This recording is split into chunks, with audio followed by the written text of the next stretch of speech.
Buenas tardes. Bueno, la clase pasada ya empezaron con el ingeniero Astorga a ver algo, las primeras generalidades respecto de madera, ¿no es cierto? El jueves pasado. Sí, profe. Bien, o sea que ya tuvieron una pequeña clase introductoria, o mejor dicho, una clase introductoria respecto del tema. Ahora vamos a empezar a ver los primeros fundamentos del diseño de elementos o de miembros de madera y vamos a empezar con los elementos solicitados a flexión, ¿sí? Que son, que se usan en gran medida en estructuras.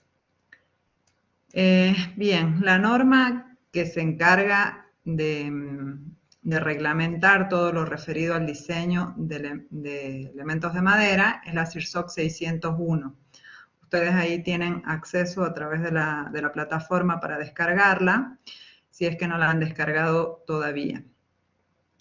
Y si bien la madera es un material difícil de determinar sus propiedades, de clasificarla según su calidad, ya que existen muchísimas maderas y también depende de dónde se cultiven, ¿sí? Si es que son cultivadas para su uso estructural.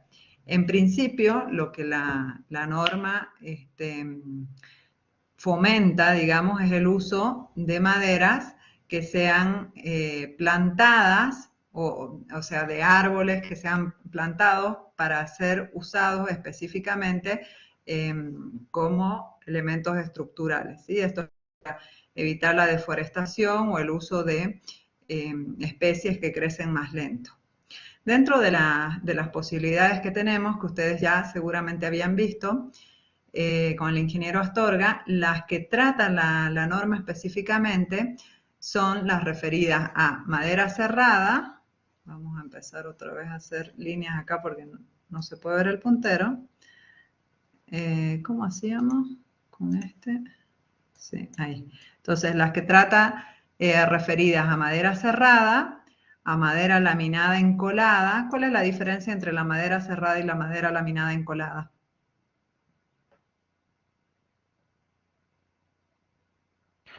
La madera cerrada es el árbol directamente, digamos. O sea, no tiene ningún proceso salvo el Exacto. aserrado, digamos. Exactamente, o sea, se le da las dimensiones de las piezas estructurales. ¿Y la madera laminada encolada? Son láminas que están unidas con la cola, digamos, con pegamento.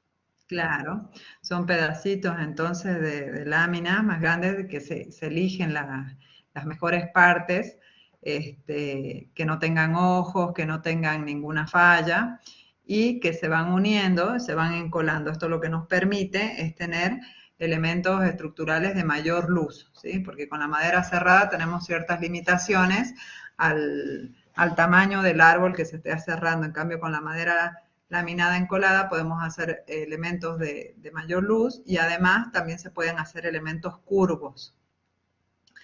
Después, la norma también trata productos derivados de la madera y el diseño y fabricación de uniones simples y múltiples, ¿sí? Nosotros ahora nos vamos a concentrar entonces en los elementos, como les decía, solicitados a flexión.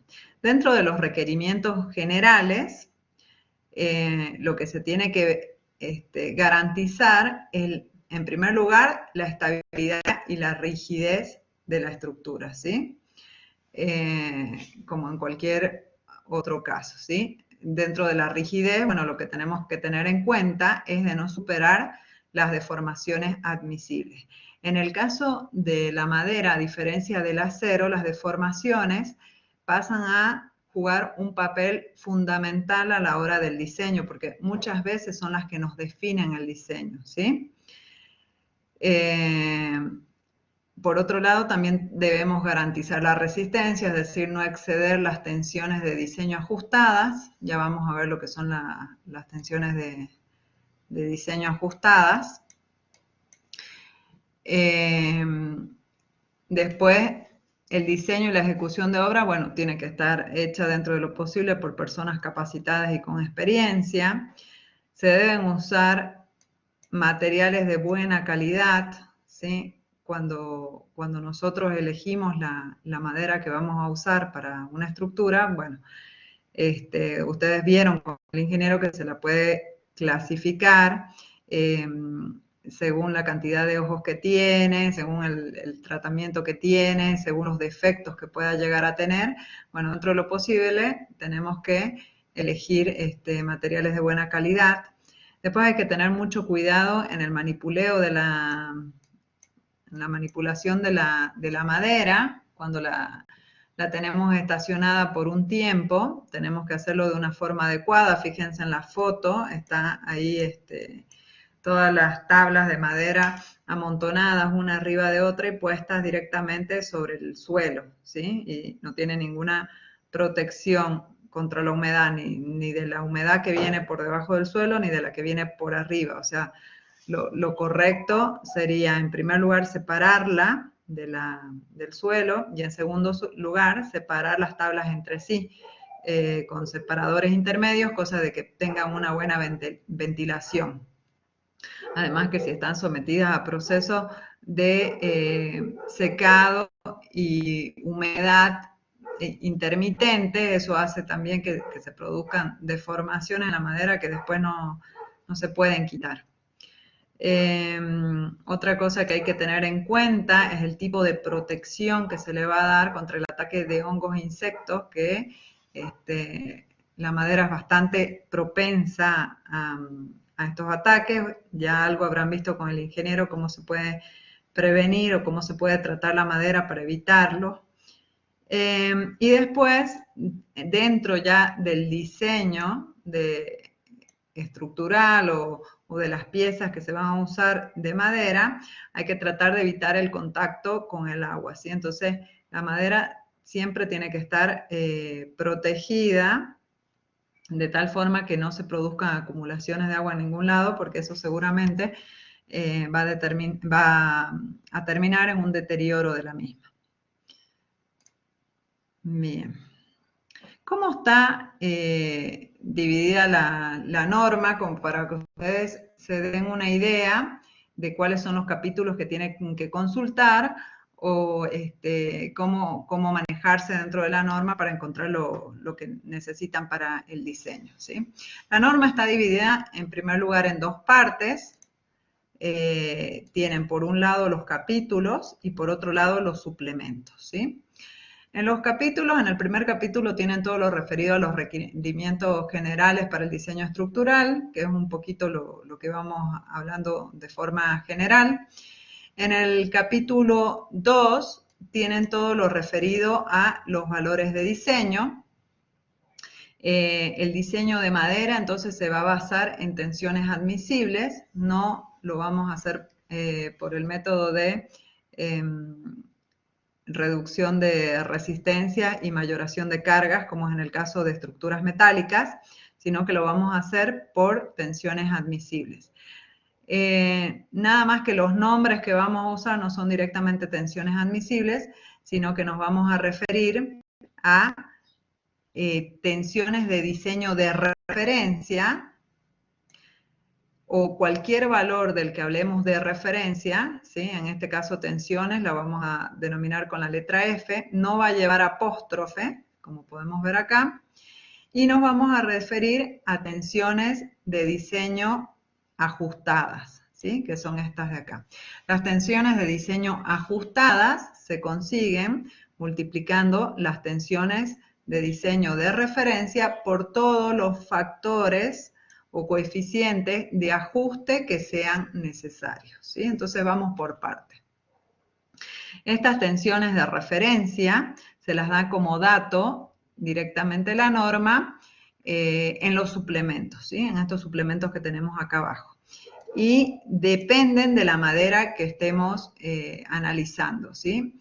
O sea, van a tener un suplemento, el primer suplemento que es para madera cerrada, le va a dar todos los valores de las tensiones de referencia para esa madera. Después tienen en el segundo suplemento para madera laminada encolada estructural, en el tercer suplemento para los miembros estructurales de sección circular. Esos pueden ser, por ejemplo, los postes de eucalipto que se usan para los tendidos eléctricos, y en el cuarto suplemento todo lo referido a uniones mecánicas. Estos valores de ajuste, o sea, estas tensiones, digamos, de referencia son como si fueran las tensiones admisibles para una situación que se considera normal dentro del diseño. Ya vamos a ver cuáles son las situaciones que se consideran normales, ¿sí? Si nosotros nos encontramos dentro de una situación que se considera normal, bueno, los coeficientes estos de ajuste van a terminar siendo 1, o sea, no vamos a ajustar directamente esa tensión de referencia, y la tensión ajustada va a ser igual a la tensión de referencia. ¿Cuándo hacemos ajustes? Bueno, cuando nuestra estructura se encuentra fuera de lo que se considera una situación normal. Por ejemplo, o sea, una situación normal se considera cuando estamos trabajando con madera seca, ¿sí? Seca, ya vamos a ver qué porcentaje de humedad tiene que tener. Si nosotros vamos a estar trabajando en un ambiente que es más húmedo, bueno, acá tendremos que afectar por un coeficiente que tenga en cuenta esa humedad extra que vamos a tener. ¿Se entiende eso más o menos? Igual ya lo vamos a ver en detalle. ¿Ustedes sí se acuerdan cuando trabajaban con tensiones admisibles en estabilidad? ¿Sí? Bueno, el criterio es el mismo. Bien, en el capítulo 3 ya van a tener todo lo que es referido a las disposiciones y expresiones para el diseño de cada una de las solicitaciones, ¿sí? Primero tienen para flexión, después para compresión, después para tracción, después para flexión y esfuerzo normal combinados, y después para tensiones transmitidas en los apoyos. En esta clase entonces nos vamos a concentrar en todo lo que es flexión. Por supuesto que cuando estamos hablando de flexión estamos hablando de flexión y corte, ¿sí? Porque rara vez tenemos flexión pura. Entonces estaríamos hablando de flexión simple, así que también vamos a ver el diseño correspondiente a corte.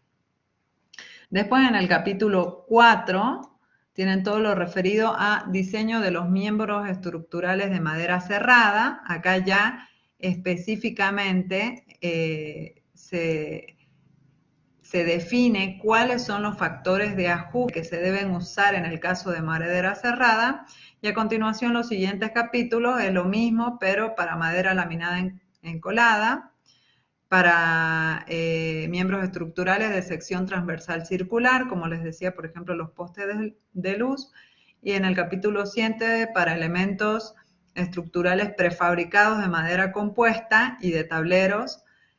Y después en el capítulo 8 tienen todo lo que es referido al diseño de uniones mecánicas, también tienen ahí varios factores de ajuste. En el capítulo 9 el diseño de sistemas estructurales, ¿sí? Entonces después ustedes si pueden, vayan viendo la norma, como para que sepan más o menos cómo está distribuido cada uno de los capítulos. ¿A qué tipos de madera hace referencia o cuáles son los que hasta ahora se permiten y de los cuales se han estudiado sus características y sus propiedades, ¿sí? O sea, dentro de la norma ustedes van a encontrar las tensiones, por ejemplo, de referencia de únicamente estos tipos de madera.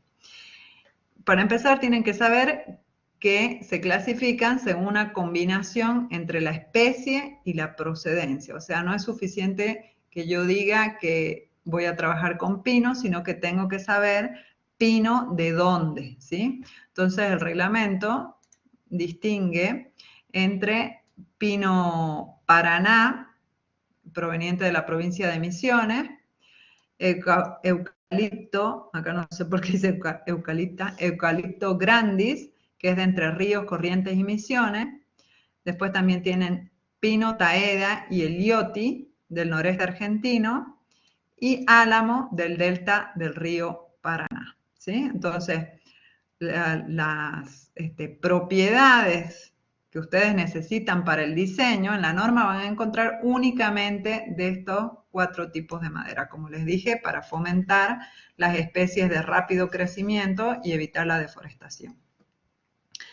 Además de eso, cada una de estas maderas se pueden clasificar según su calidad, ¿sí? Y se clasifican en clases de resistencia. Tenemos clase de resistencia 1, que es la de mayor resistencia, o sea, la de mejor calidad, y clase de resistencia 2, que es la de menor resistencia, ¿sí? ¿En función de qué se clasifica? Bueno, en teoría o en los países más desarrollados, las maderas ya vienen con una certificación hecha por un experto, ¿sí? ¿Y qué es lo que hace el experto? Analiza todas las condiciones de la madera en cuanto a la médula, la nubosidad, la dirección de las fibras respecto del miembro estructural, las fisuras que pueda tener y la deformación inicial. Y en función de eso, o sea, si tiene un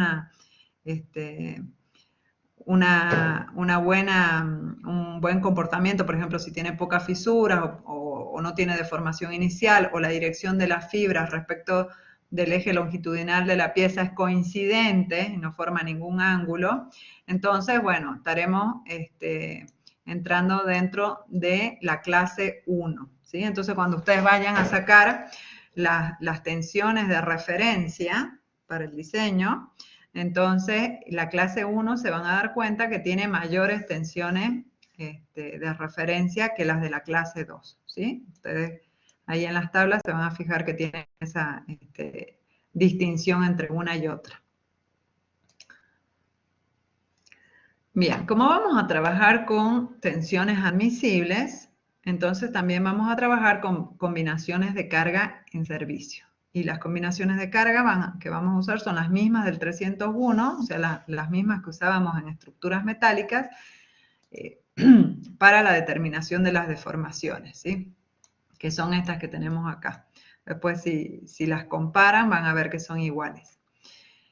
Y la verificación, digamos, como les decía, que es por tensiones admisibles, se hace a través de la comparación de la tensión de trabajo que yo tengo, ¿sí? Tengo que analizar cuál es la tensión de trabajo según la solicitación que yo tenga en el elemento que estoy analizando, bajo combinaciones de carga en servicio, y la tengo que comparar con la tensión de diseño ajustada, que es esta que tenemos acá, ¿sí?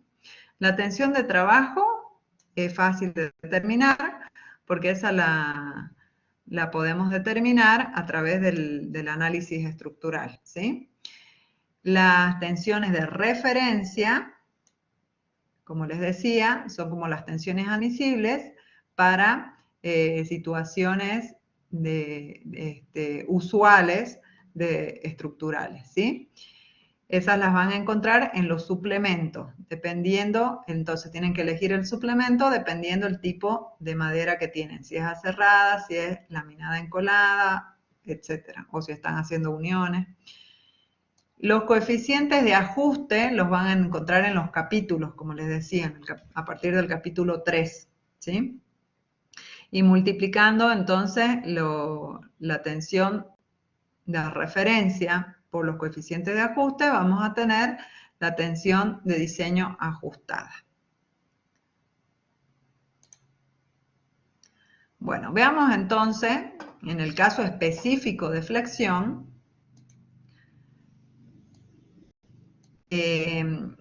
cómo haríamos el diseño. Entonces, como les dije, tendríamos que calcular o comparar la tensión normal por flexión con la tensión de diseño ajustada. Entonces, primero vamos a determinar la tensión de trabajo a flexión. Bueno, ya sabemos que cuando tenemos, si miramos este gráfico, cuando tenemos momento flector, la distribución de las tensiones es como esta que tenemos acá, ¿sí? Vamos a tener las mayores tensiones en los puntos extremos y coincidente con uno de los ejes principales de inercia, vamos a tener el eje neutro, ¿sí?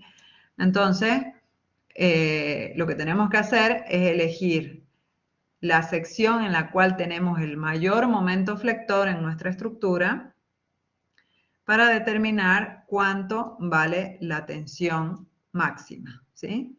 Y la tensión máxima no es otra cosa que el momento flector dividido el momento de inercia multiplicado por la distancia a la fibra más alejada, ¿sí? Eso es para sacar la tensión máxima.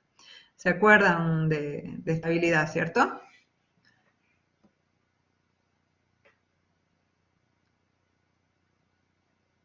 ¿Se acuerdan de esta expresión, chicos? ¿Sí? Bien. Bueno.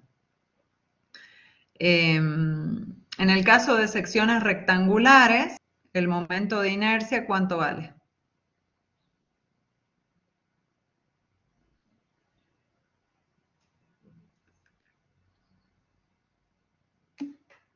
Base por altura al cubo sobre 12, ¿sí? Y la distancia I, esa coordenada I, va a ser la altura sobre 2, o sea, D sobre 2. O sea que en ese caso la tensión la podemos determinar como 6 veces el momento flector dividido B por D al cuadrado. Y en el caso de una sección circular, acá está mal, ¿sí? Es una sección circular, vamos a corregir.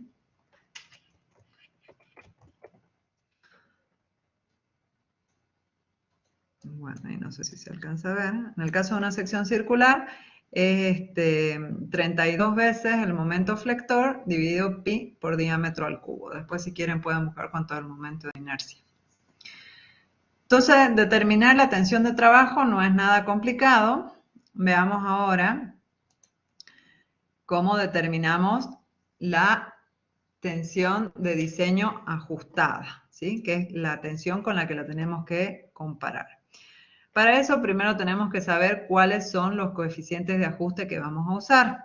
Entonces, por ejemplo, fíjense esta tabla, que es del capítulo 5, corresponde a factores de ajuste aplicables para madera laminada encolada estructural, ¿sí?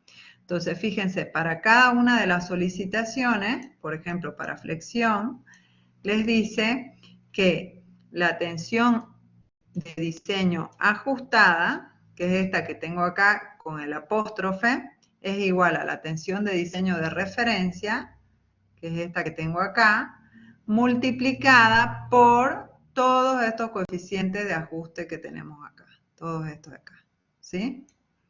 Y cuando tenemos momento flector también tenemos corte, entonces fíjense, para cada una de las solicitaciones van a tener acá indicado cuáles son los factores de ajuste que tienen que usar. En el caso de corte tienen que usar nada más que estos tres. Ya vamos a ver qué son cada uno de esos ajustes. Si acá en lugar de madera laminada encolada estructural tuvieran madera cerrada, bueno, esta tabla cambia y se tienen que fijar en el capítulo 4, que es el de madera aserrada, ¿sí? Entonces, fíjense, tienen los coeficientes para tracción, para corte, para compresión perpendicular a la fibra y para tracción paralela a la dirección de la fibra. ¿Por qué tendrán esa distinción entre compresión perpendicular y paralela a la fibra?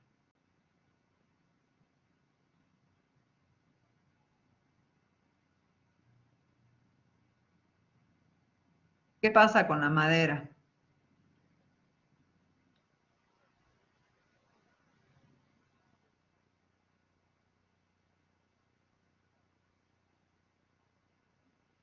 O sea, esto quiere decir que tienen tensiones diferentes para compresión perpendicular a la fibra que para compresión paralela a la fibra. ¿Por qué creen que será eso?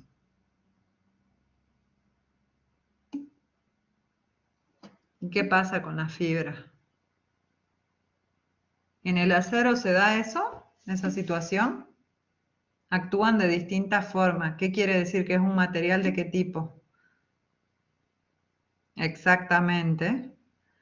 Porque es un material de qué tipo. O sea, dice acá que tiene distintas propiedades mecánicas según la dirección, que actúan de distintas formas, por la dirección de la fibra. Es un material anisótropo, ¿sí? Y es no homogéneo también. ¿sí? Después tenemos para tracción radial, eso es en el caso de cuando hacemos formas curvas. Y después tenemos, para determinar las deformaciones, tenemos el módulo de elasticidad para cada una de esas maderas. Fíjense, el módulo de elasticidad también hay que corregirlo según los coeficientes de ajuste correspondientes. Y ahí tenemos 3 módulos de elasticidad distintos que ya vamos a ir viendo de a poco para qué se usa cada uno de esos. Entonces ahora nos concentremos en cuáles son los factores de ajuste que tenemos que aplicar en el caso de flexión, ¿sí? Entonces, el primer factor de ajuste que tenemos es el de duración de la carga, CD. Entonces, la madera tiene mayor capacidad de resistir a cargas cuando actúan durante un tiempo breve que cuando lo hacen durante un tiempo prolongado. Ustedes habrán visto que lo clásico, digamos, lo que suele ocurrir es que se usan vigas de pino para techos con tejas, que cuando las construyen se ven muy bonitas, todo bien, pero después de que pasan unos años, pueden ver ya que tienen una gran deflexión, ¿sí? Eso es porque la madera se va deformando, o sea, no llega a su estado de equilibrio, digamos, en un principio, sino que con el tiempo y con el cambio de humedad y demás situaciones, se va deformando, ¿sí? Y lo mismo pasa con las tensiones, o sea, las tensiones se ven modificadas en función de cuánto es el tiempo o la duración de la carga que le estamos aplicando. Recordemos entonces que los factores de ajuste igual a 1 se consideraban para situaciones clásicas, digamos, o de duración normal, ¿sí? En este caso, para la duración de la carga vamos a considerar que una situación normal es cuando la carga está aplicada por 10 años. O sea, lo normal sería eso. En ese caso, entonces, la tensión de referencia no la tendríamos que ajustar y el factor de ajuste sería igual a 1, ¿sí? O cuando el 90% de la carga de la vida útil está aplicada a ese elemento. Ahí también se considera CD igual a 1, ¿sí? En el caso de que la aplicación sea de menor tiempo, entonces lo que podemos hacer es aplicar un factor de carga mayor. Fíjense, para 10 años, esta tablita la tienen en el capítulo 4. Esta es para madera cerrada, pero los mismos valores se usan para madera laminada. Entonces, fíjense, cuando la carga tiene una aplicación normal de 10 años, el factor se debe hacer igual a 1, o cuando le aplico, o va a ser de 0,9 cuando aplico una carga permanente por el resto de la vida útil del peso propio, ¿sí? En el caso de que las cargas se apliquen por menos tiempo, como son estas, por ejemplo, por 2 meses, que puede ser eso de la nieve, o por 7 días, que puede ser el caso de una carga que se da durante la construcción, viento o sismo, una carga instantánea accidental, todos esos factores son mayores que 1, ¿sí? O sea que en ese caso estaría considerando yo que es beneficioso que esa carga va a estar aplicada durante poco tiempo y entonces eso me permite usar una tensión de diseño ajustada mayor que si yo tengo una carga aplicada durante mucho tiempo. ¿Se entiende hasta ahí? Sí, profe. ¿Sí? Bueno, entonces con eso vamos ajustando. Como este factor depende de la carga que yo de la carga que yo estoy usando, y la carga en realidad yo no la voy a aplicar de forma independiente, sino que la voy a aplicar dentro de una combinación de cargas. para elegir la combinación de carga más desfavorable, lo que yo tengo que hacer es dividir cada una de las cargas, de las combinaciones de carga, perdón, por la carga de menor duración, ¿sí? Por la carga de menor duración. Entonces eso después me va a permitir que cuando yo haga el diseño, con ese valor que me da, yo elijo esa combinación de carga para el diseño y después con eso voy a tener una tensión de diseño ajustada más desfavorable, ¿sí? Eso sí lo podemos ver después en un ejemplo. Bien, veamos entonces cuál es el siguiente factor de ajuste. El siguiente es el de condición de servicio. Y la condición de servicio se refiere al contenido de humedad que vaya a tener la estructura durante la vida útil. Como normal, se considera para madera cerrada que tenga un porcentaje de humedad del 16 al 19%. Y en madera encolada, menor al 16%. O sea, si yo voy a estar trabajando en esas condiciones de humedad, entonces mi coeficiente de ajuste va a ser igual a 1. Pero si estuviera, por ejemplo, por diseñar una estructura que va a estar al aire libre o va a estar sometida, perdón, a condiciones de humedad mayores, entonces ya tendría que ajustar según el tipo de solicitación. Por ejemplo, para flexión tendría que usar 0,8 y para corte 0,87, ¿sí? Eso es cuando la humedad es mayor a la que se considera normal. Con estos porcentajes se considera como que está trabajando en ambiente seco. El siguiente coeficiente de ajuste es el factor por temperatura. O sea, a medida que disminuye la temperatura, la madera aumenta su resistencia y su rigidez, y a medida que aumenta la temperatura, la madera disminuye su resistencia y su rigidez. Una condición normal se considera cuando la estructura se encuentra en ambientes donde la temperatura es menor a 40 grados centígrados o puede superar esos 40 grados centígrados de forma esporádica, digamos alternadamente, porque cuando aumenta la temperatura, si bien baja la resistencia y la rigidez, pero si es durante cortos periodos de tiempo, esa disminución de resistencia se ve compensada porque disminuye la humedad en la madera también, y al disminuir la humedad aumenta la resistencia. Entonces, en ese sentido, cuando estamos en estas condiciones para lugares donde la estructura se vaya a emplazar menores a 40 grados centígrados, el factor de ajuste por temperatura va a ser igual a 1, ¿sí? En el caso de que las temperaturas estén ya de forma permanente entre 40 y 52 grados, que sería este el caso, fíjense, para menores de 40 grados vamos a tener siempre el factor de ajuste igual a 1. Entre 40 y 52 grados ese factor de ajuste ya va disminuyendo, tanto para las tensiones como para los módulos de elasticidad, fíjense. Y cuando está entre 52 y 65, aumenta más todavía. Mayor a 65 grados ya no se recomienda ni se considera para el diseño. Otro de los factores de ajuste que tenemos es el factor de estabilidad lateral de la viga, CL, que es el factor que tiene en cuenta el pandeo lateral cuando tenemos flexión. Eso conceptualmente es parecido a lo que veíamos en estructuras metálicas.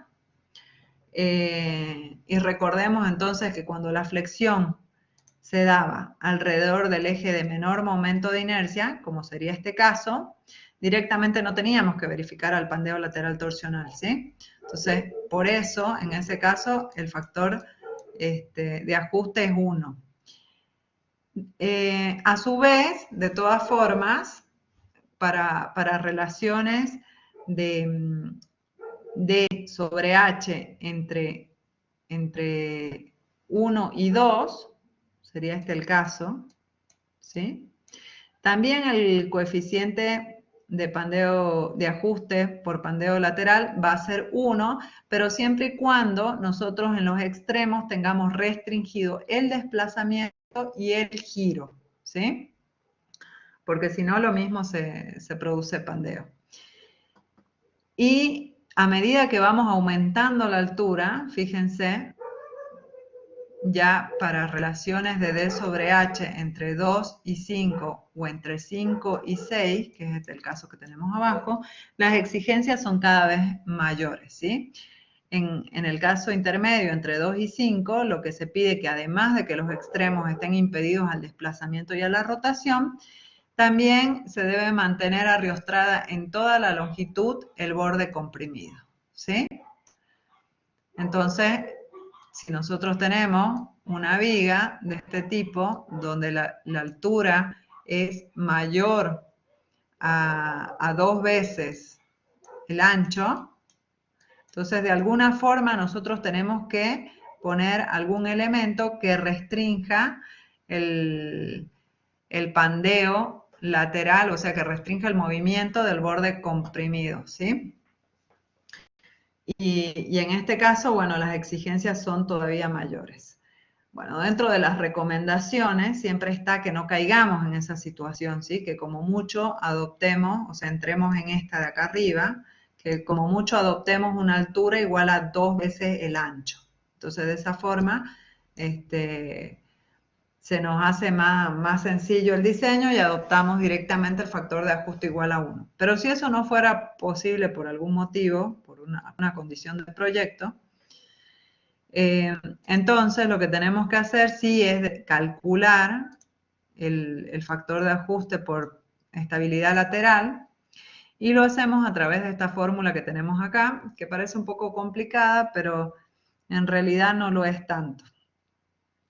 Fíjense, entonces el factor de ajuste está en función de la tensión crítica de pandeo en miembro flexionado, que la determinamos de esta forma, que es 1,2 por el módulo de elasticidad mínimo es ajustado. Fíjense que dice prima ahí, ¿sí? El módulo de elasticidad ajustado, o sea que este ya va multiplicado por todos los coeficientes de ajuste que correspondan, dividido RB, que es la relación de esbeltez lateral de la viga, que la podemos determinar de esta manera, ¿sí? Es la raíz cuadrada del E, que es la longitud efectiva, por D, que es la altura de la viga, dividido la base al cuadrado. La longitud efectiva la tienen para sacarla de tabla, de la tabla 3211, les he puesto, fíjense acá abajo, en función de la longitud de cálculo. Y eso depende si la viga está simplemente apoyada, si está en voladizo, bueno, depende, y cómo es la carga también, ¿no? Si la carga es uniformemente distribuida o si es una carga puntual. Entonces, en función de eso determinan la relación de esbeltez lateral, y después determinan la tensión crítica de pandeo en miembros flexionados. Con eso ya tendrían este término que está acá y va dividido por FB asterisco, fíjense. FB es la tensión de diseño en flexión de referencia, pero no la puedo multiplicar por el factor CL porque todavía no lo conozco, entonces es multiplicada por todos los factores de ajuste aplicables, excepto CL, ¿sí? Entonces, para saber por cuáles factores de ajuste va multiplicada, yo tendría que volver atrás, si fuera en el caso de columnas, perdón, si fuera en el caso de madera encolada estructural como es este, me fijo acá y tendría que ir multiplicada por CD, que era el factor de ajuste, por la duración de la carga. CM, que es el factor de ajuste por condiciones de servicio, CT, que es el de temperatura, CL no va, no iría, y después por estos otros tres que ya vamos a ver qué son, ¿sí? Entonces volvamos para adelante. Ya tendríamos entonces determinado este término.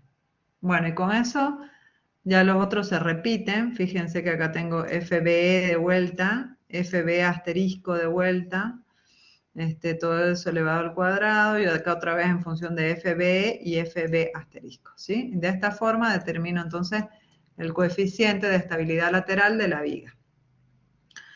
¿Se entiende más o menos hasta ahí o tienen alguna duda?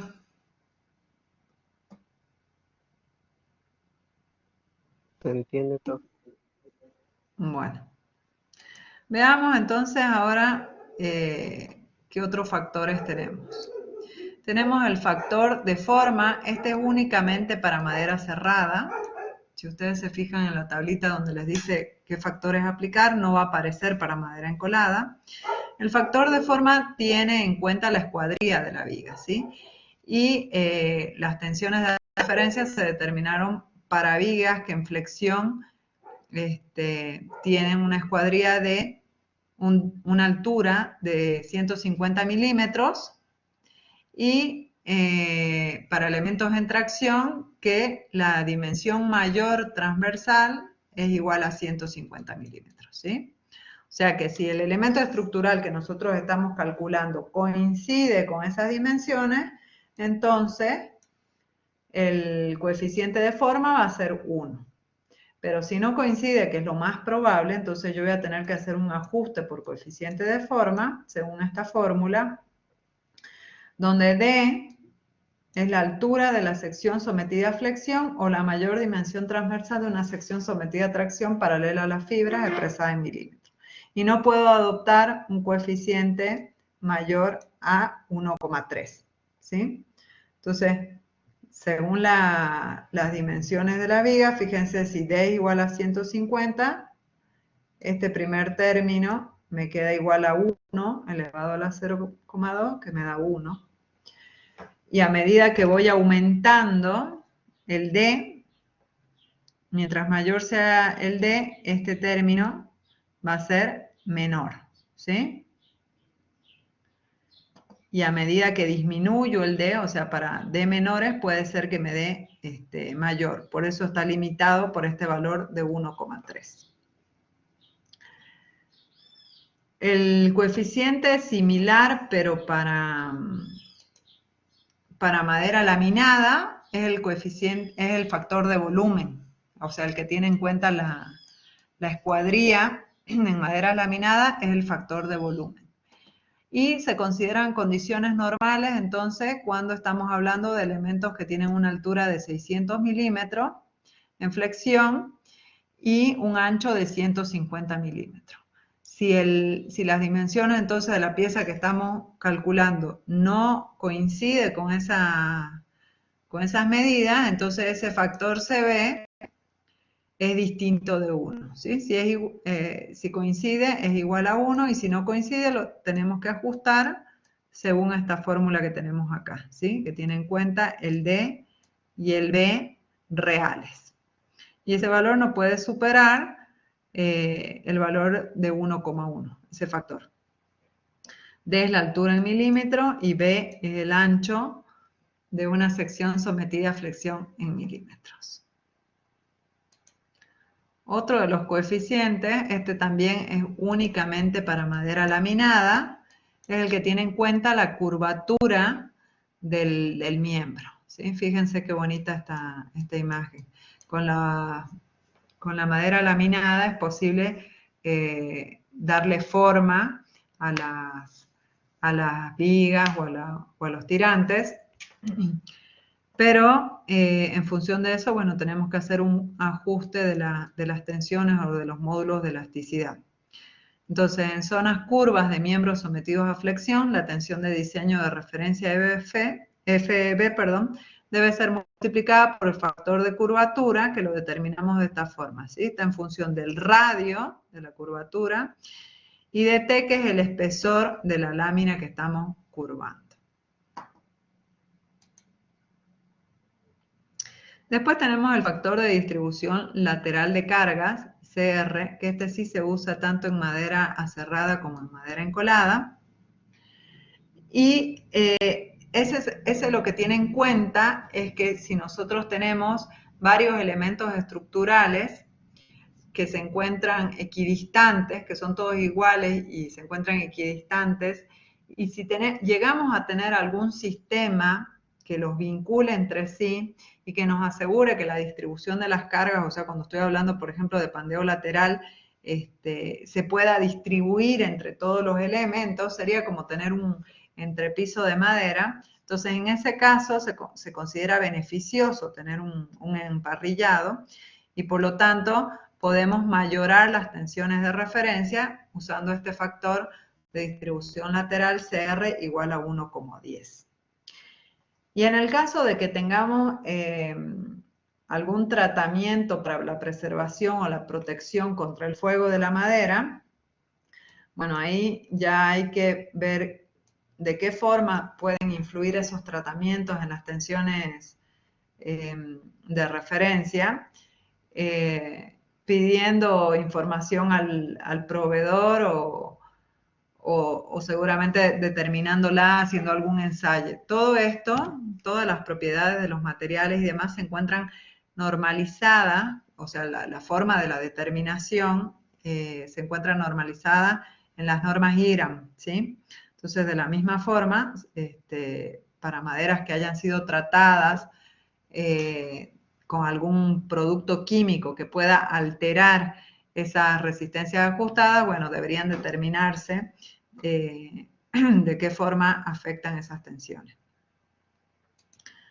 Veamos entonces un ejemplo ahora de dónde sacamos las tensiones de referencia de las que tanto hablábamos. Bueno, fíjense, por ejemplo, en el suplemento 2 van a tener para madera laminada encolada, en función, como yo les decía, en función de cada una de las especies que considera la norma, para pino taeda, para pino paraná, para eucalipto, y dependiendo de la clase de resistencia, o sea, ahí nosotros tenemos que haber clasificado la madera para saber si es de buena calidad o no, para elegir la clase 1 o la 2, y acá vamos a tener todas las tensiones de referencia, vienen a ser como las tensiones admisibles para esa madera.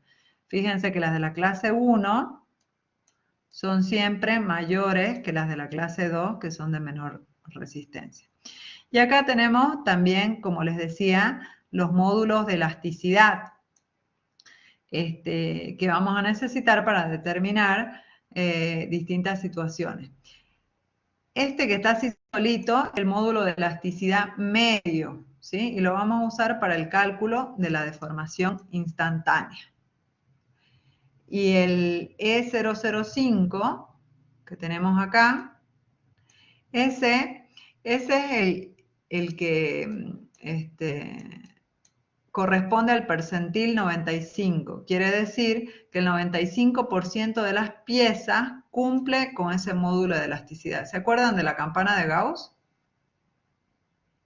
Cuando ustedes tenían la campana de Gauss, Sí, profe. en la que se distribuían, por ejemplo, tensiones, y acá era la cantidad, en este eje tenían la cantidad de probetas que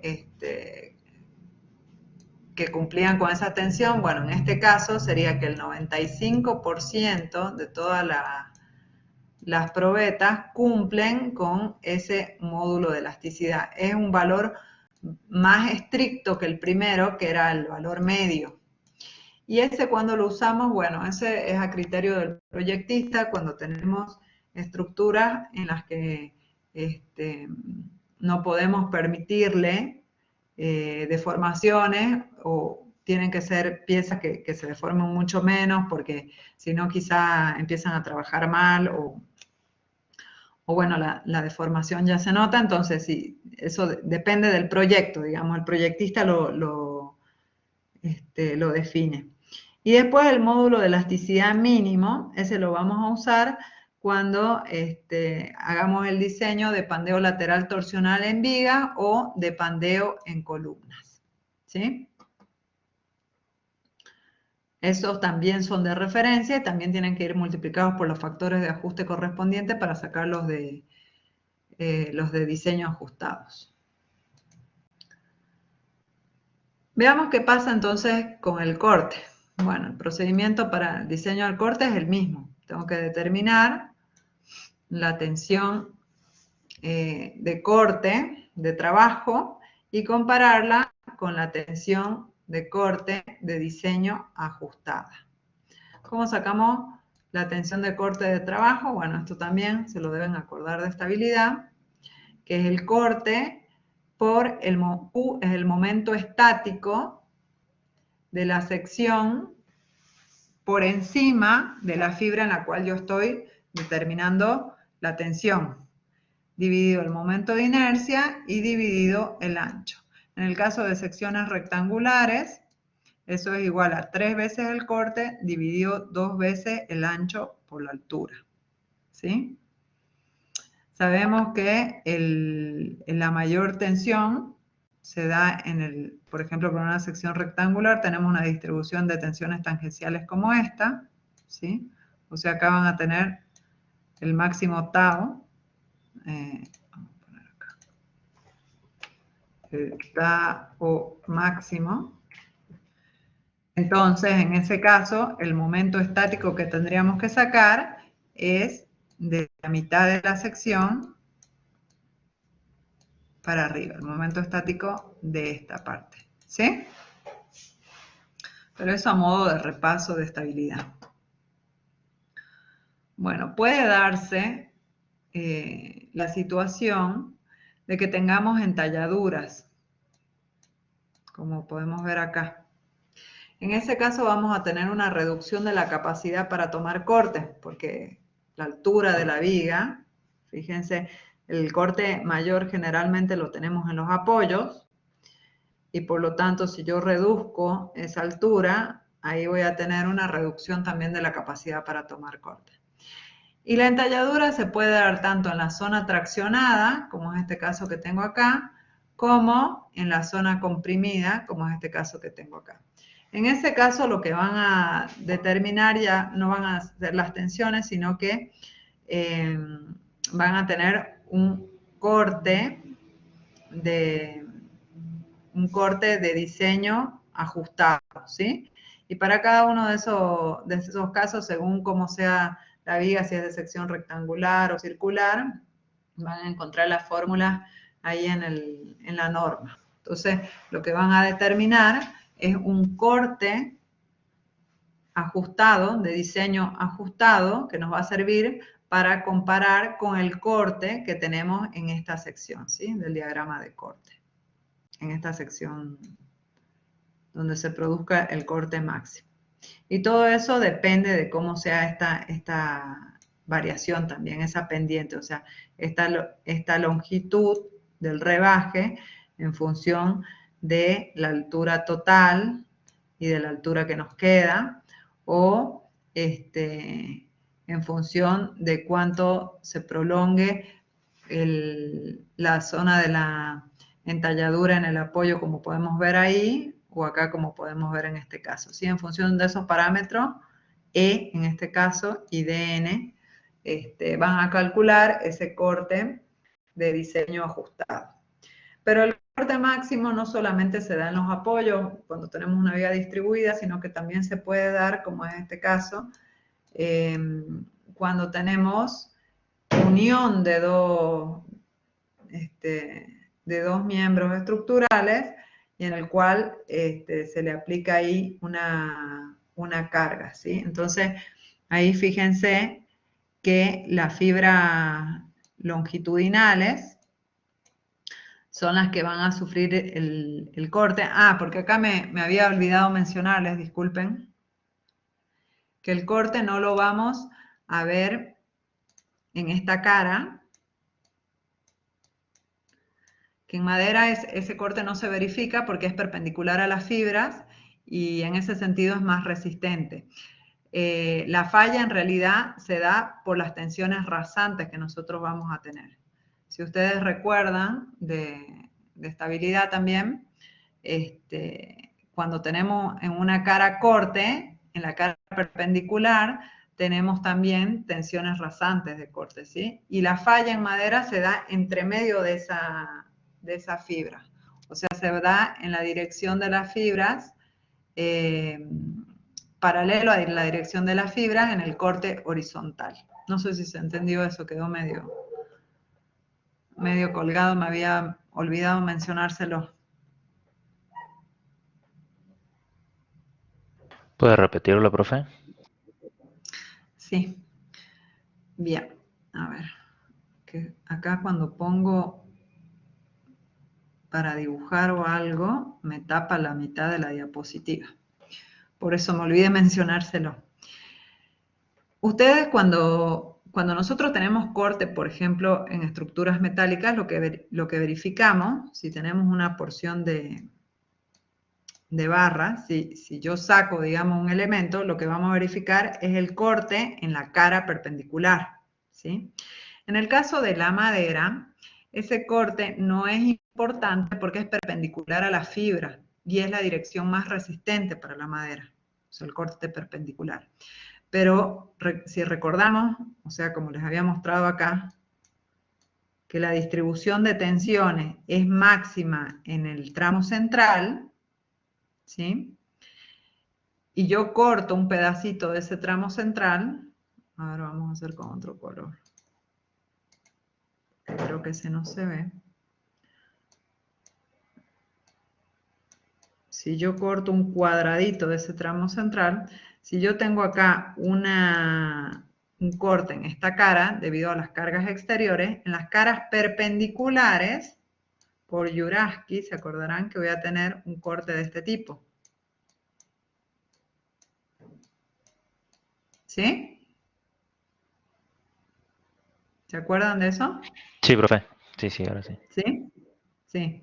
Bueno, entonces, este corte que tengo acá, a la madera no le influye mucho porque es más resistente en la dirección perpendicular a la fibra. Pero este que es en la dirección paralela a las fibras, que en realidad el valor es el mismo, ¿sí? Se determina de esta forma porque son iguales. Es el que a nosotros nos produce la falla. Entonces, la falla que se da es por separación de estas fibras por corte, de las fibras longitudinales, ¿sí? Entonces, fíjense, en este caso, que tenemos la unión de un miembro perpendicular, lo que se va a producir es una separación entre estas fibras longitudinales, ¿sí? La determinación del corte de diseño ajustado se hace en función de esta distancia DE, que es desde la unión hasta la cara no cargada, ¿sí? En este caso, como es de tracción, la cara es desde la unión hasta esta, que es el plano, el borde cargado, ¿sí? De todas formas, esas fórmulas las tienen en la norma. No sé si ahí se entendió un poco mejor.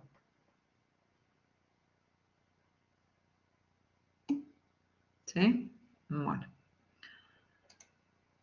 Bien, ya con eso entonces habríamos diseñado por resistencia tanto a flexión como a corte. Es bastante sencillo el procedimiento, no tiene grandes dificultades. Pero lo más importante de la madera, como les dije, es verificar las deformaciones, porque muchas veces las deformaciones son las que nos terminan gobernando el diseño de las piezas. ¿Y qué tipo de deformaciones vamos a tener? Vamos a tener deformaciones instantáneas, que son las que se producen inmediatamente después de la aplicación de las cargas, ¿sí? Y para eso, entonces, se determina teniendo en cuenta el módulo de elasticidad E, los valores medios, que es el que le había dicho, salvo que por cuestiones especiales del diseño, el proyectista decide usar el E005, ese que les había mostrado. Y eso lo pueden sacar de los suplementos. Y por otra parte, vamos a tener las deformaciones diferidas, que son las que ocurren después de que pasa el tiempo, digamos, después de tener aplicadas las cargas durante mucho tiempo. Y esas deformaciones diferidas dependen del contenido de humedad y de la duración de la carga que nosotros tengamos.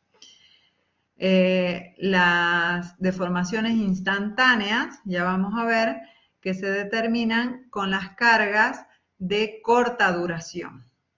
¿Y cuáles son las cargas que consideramos de corta duración? Bueno, en principio son la nieve, que sabemos, dependiendo del lugar, ¿no? Por ejemplo, acá en Salta la nieve sería de corta duración, porque si es que llega a caer va a durar muy poco, pero hay lugares donde la nieve podría considerarse de larga duración, eso también lo tiene que evaluar el proyectista. El viento también puede ser considerado de corta duración, una sobrecarga de mantenimiento o de construcción en la cubierta también es considerada de corta duración, el sismo es considerado de corta duración, y la sobrecarga depende de qué tipo de sobrecarga puede ser considerada de corta duración o de larga duración. Una sobrecarga de corta duración sería, por ejemplo, un entrepiso en el cual momentáneamente se pueda dar la aglomeración de personas, pero que no dure más de un día, por ejemplo, no sé. Eso puede ser considerado de corta duración.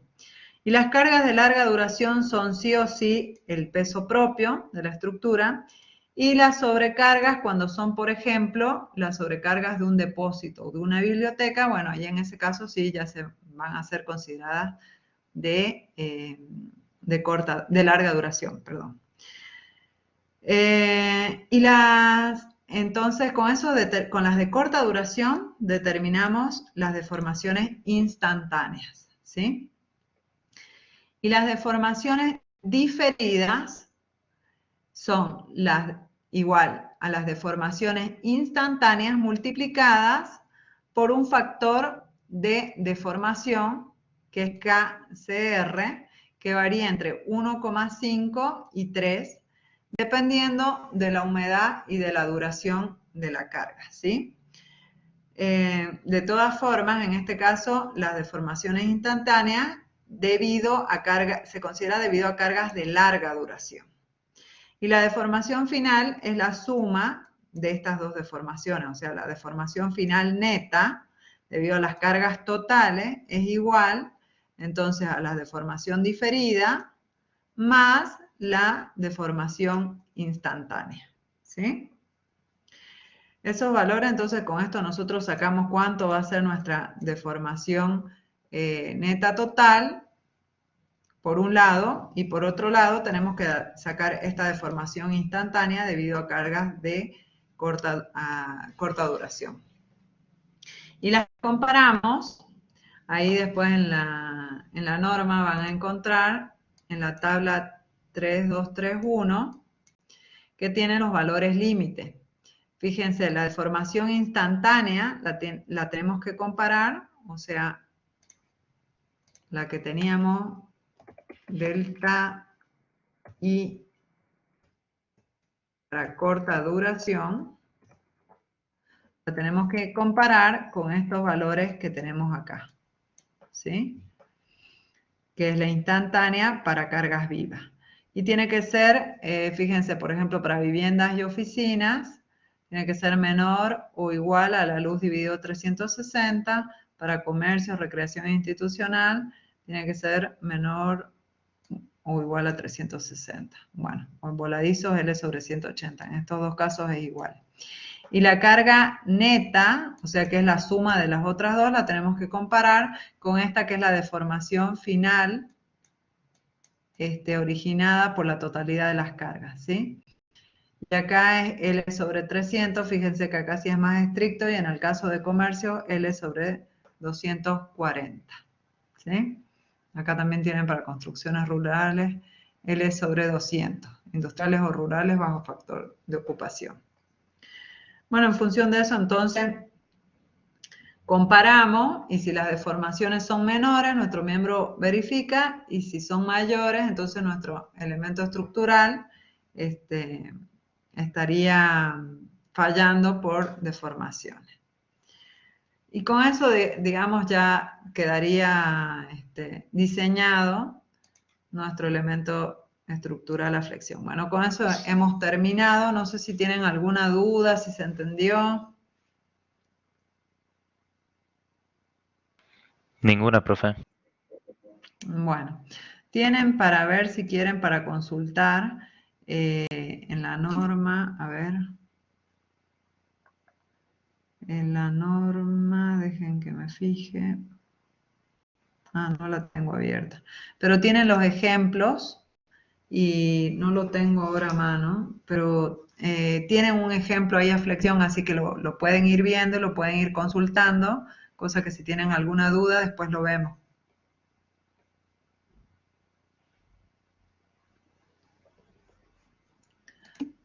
Estoy. Bueno.